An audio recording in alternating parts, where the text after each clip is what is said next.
Well, thanks and welcome to join me, Kejang Henry at Timbe on the 6:15 p.m. news on Canal International, our top story.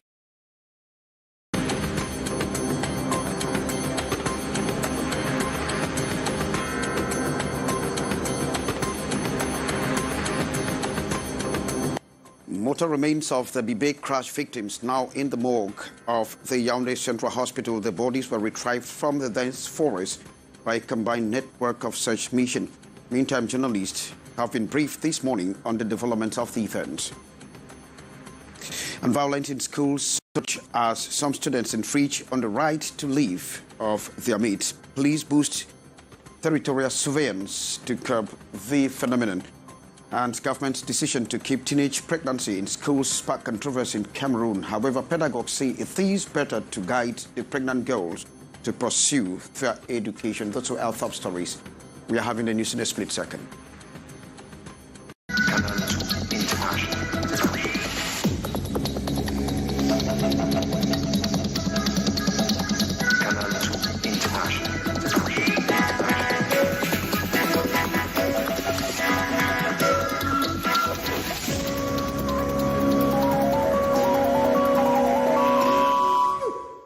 Welcome to join us. You can hook up with us on our Facebook page, Canal International, or on our YouTube platform. The dead bodies of the victims of the Bibek plane crash have been retrieved from the rubble in the Moom forest. The victims were burned beyond recognition when the chartered jet actually dropped in the forest. Our reporter Haisincha and Lingvondo were at the crash site at the thick forest and, of course, brought back this report. This is the state of the aircraft here in one of the thick forests of the Mbom village. The plane highly consumed by fire and most parts rendered into ashes. The 11 people on board burned beyond recognition by the wild flames. Only one of the bodies could easily be identified. She managed to escape the wildfire during the plane crash, but however couldn't cheat death. The flight from the Yaoundé Simalen Airport heading to Domta and Belabo on Wednesday, May 11, transporting 9 workers of the Kotko Enterprise and 2 personnel of the aviation line, forcefully landed in these forests, splitting into parts. The different parts can be spotted meters away from each other, same like some body parts of the victims seriously damaged. A mixed forces of law and order, the police, the National Gendarmerie, Firefighting Brigade and elements of the Rapid Intervention Battalion, the B, have been at the scene trying to fish out the mortal remains and other valuable elements like the black boxes. The local population here playing a great role in guiding the security forces through the vast forests as they continue the search. The bodies of the departed transported to the Nanga Eboko Hospital Mortuary, chief town of the Upper Sanaga Division. And the bodies were finally ferried to the morgue of the Central Hospital in Yaoundé. And with over 80 kilometers from Nangaibuku to the crash site, it was a perilous journey through the rainforest with parts of the journey done on foot. Haisincha once more paints a picture of how the forces of law and order and some members of the rescue mission went through the obstacles.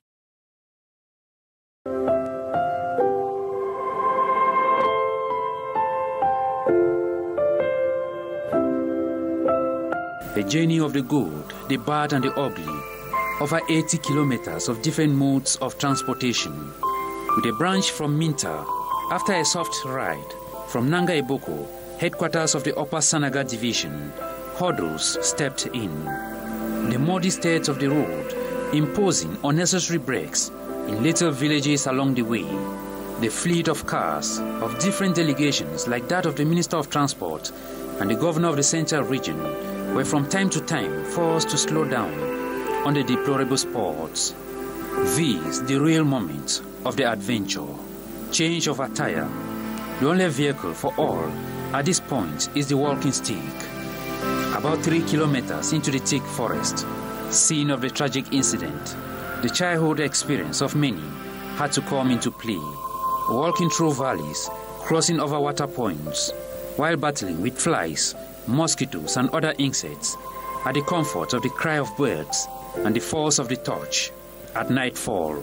And while at the scene, Minister Ngale Bibehe and Governor Naseri Paul Biya evaluated the damage before a return trip to Yaoundé through the same path.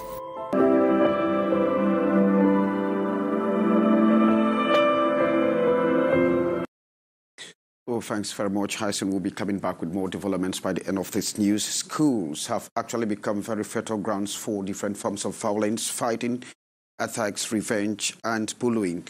In fact, it is very common to find machetes, knives, and even pistols, cannabis, and other hard drugs in school bags. Beatrice Ngamu comes back or carries us from the Police Territorial Surveillance Department across the town of Yaoundé. A pistol, machetes, knives in varied shapes and sizes, cannabis, marijuana, some in powder, seeds, leaves packaged in papers, handband signs, sachet whiskies, shisha and its ingredients, charm potion, and juice containing drugs and many. What the elements of this police unit for the security of schools and universities have collected for some time now from students in Yaoundé. I have more than 100 collaborators. So normally what we do is that we post them every morning in the 7 districts in Yaoundé in going to a school to search students impromptu. We search their bags and see whether they don't come to school with drugs or knives. All material to vandalize, attack, bully and lure their fellow students to be part of their criminal gang. When they take tramol or dabanga, they will start sweating, fighting. Some will even bring knife to come at revenge. They will even come from other schools to come and fight with those from here.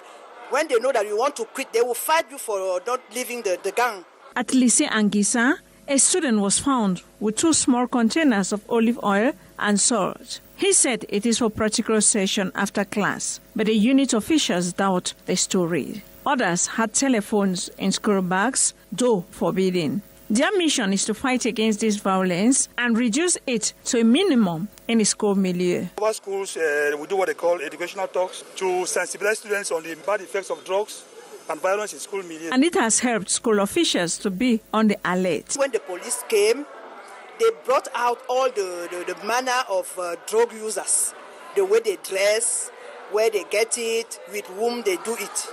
Now that as we got the knowledge of those things, we have started identify them easily. There's no way for them to come in and sell to our students because as you see one of them, you already know that they are already around. Influence of the social media, internet, poor follow-up on the parts of parents, peer pressure, bad environments blamed for this. Well, thanks, Beatrice Ngamu, and you're welcome once more on the 6:50 News on Canal International. Now, government's decision to keep teenage pregnancy in schools actually sparked controversy in Cameroon. Now, while some critics are saying that, well, this decision is going to open the floodgates to waywardness, pedagogues are of the opinion that it is better to guide pregnant girls to pursue their education. 38-years-old Karin Chukwale got pregnant when she was preparing for her public exams, the baccalaureate. I gave birth while I was in an examination class. After delivering my baby, I spent 1 week in the house. It was traumatizing, but she had support from her family. It was very frustrating at the beginning. It took time for me to adjust. But my close family guarded me, and by the grace of God, I delivered my baby safely. Unlike her, most young schoolgirls who fall pregnant in school are rejected by their family and banished from school. What Secondary Education Minister, Professor Pauline Nalova-Lyonga, wants to change. A decision by the minister has authorized administrators to allow pregnant girls to pursue their education up to 26 weeks pregnant, what some young people describe as unfortunate. As a student, I think this is not a good decision. It will encourage young people to go and get pregnant and come to school. Some pedagogues, however, say the decision by Minister Nalova is a welcome relief. Education has to remain a priority for children. Errors can be made, but guiding the child to follow up her education is important. Par la société pour que l'intéressé ne puisse pas faillir dans son éducation. Even though now authorized to be pregnant and still be in school, pedagogues have cautioned students to remain vigilant and avoid indulging in affairs that may slow their education. And children from 0 to 5 years have started receiving their doses of the vaccine against poliomyelitis and its supplements. This was during the launch of the first phase of the campaign in Yaoundé by the Central Regional Governor, Nasri Paul Pia. Umul Kulsumi reports that the campaign will run till Sunday. 1,465,350 doses of polio vaccines have been set aside by the government to kill the paralysis virus here in the Central region. Targeting the same number of children, for 3 days the vaccination team will administer 2 drops of oral polio vaccine to children aged 0 to 5 years, vitamin A to children of 6 months to 5 years, and 1 medicine to children of 1 to 5 years. It's a national campaign program which is very important for the leaders of tomorrow. For these young people today, they will replace us tomorrow. And if they are not well structured, if they are not on their 2 feet, if they are not healthy, it will not be a good sign for us. So we have come to encourage it. The Central Regional Governor, Nasiri Paul Beya, invites parents and the entire community to have their children vaccinated.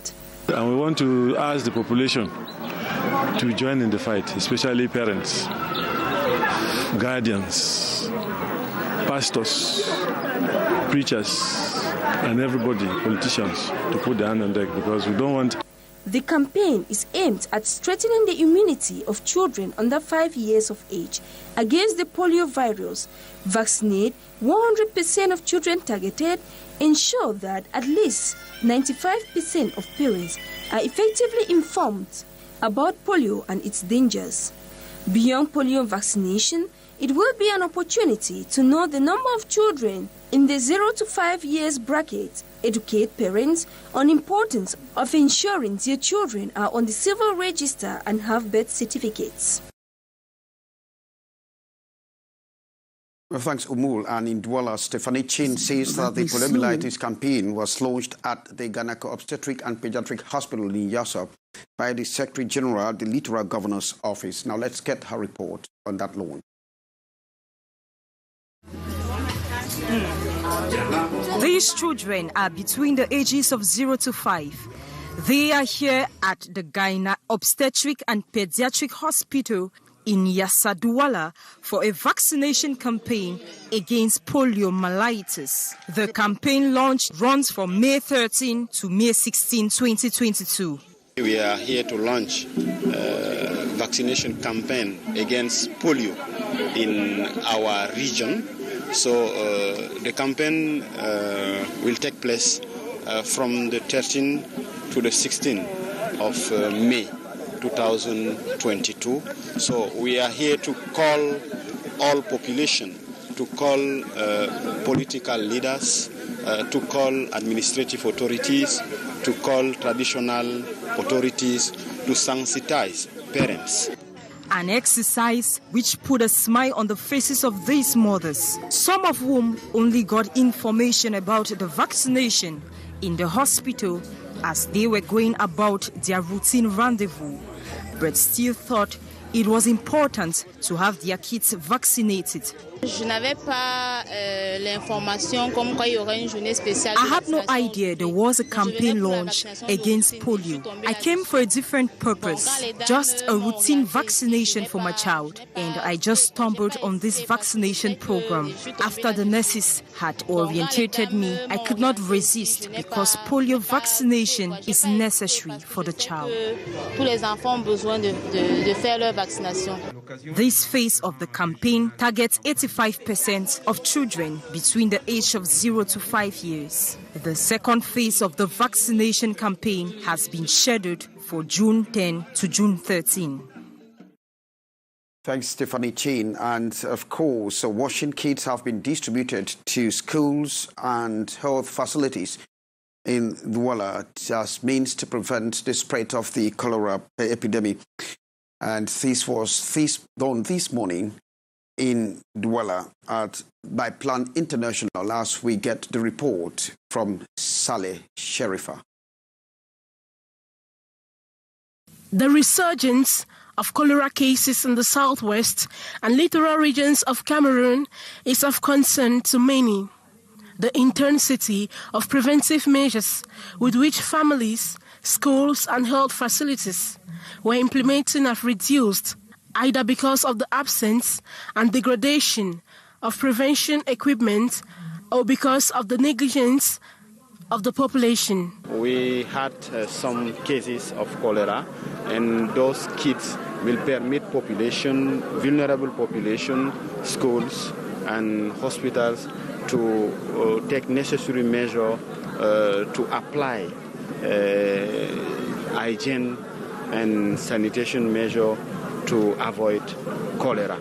To challenge and once again support population in the fight against this disease linked to death and unsanitary conditions, wash kits are being distributed this May 13th, 2022 in Douala. It will be useful because we are going to use to get water, to wash hands, and to disinfect latrines. So far, so good. We are impressed with the feedback that we are getting, especially from the communities that we've responded. In Limbe, in Mutengene, in Kumba, in Tiko, and here in Littoral, in one of the communities called Melong. We've been able to get actually a very good positive feedback, and with the result that we are seeing, it's actually a motivation for us, looking back that we are actually doing something that is actually creating more impact in the lives of the people that have been affected. Consisting of buckets, soap, and sanitary gels, these kits provided by the Plan Cameroon will help to bar the way to the cholera epidemic in Cameroon. And thanks very much, Sherifa, reporting there. And of course, that report draws the curtain for the 6:15 edition of the news on Canal International. I've been Kejang Henry Atimbe, wishing you all the best over the weekend. Alain Gislain Kanga will be here at 7:45 for the French edition of the news. From all of us, it's goodbye from me.